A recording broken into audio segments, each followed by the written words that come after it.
Director Maranan, sir, paano yung kumbaga borderline o demarcation line kumbaga? Kasi siyempre may mga trainer kayo, ayan, pinapahirapan din yung mga kadete, ayan. Yan ba ay may tuturing na hazing, ayan, o part ng training, ayan.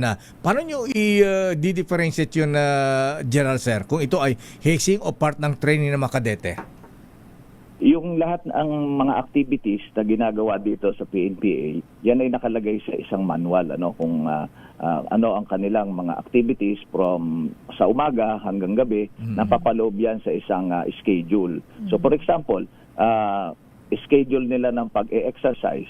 So may bilang din yon kung gaano kadami, gaano katagal, kung 2 oras, 1 oras.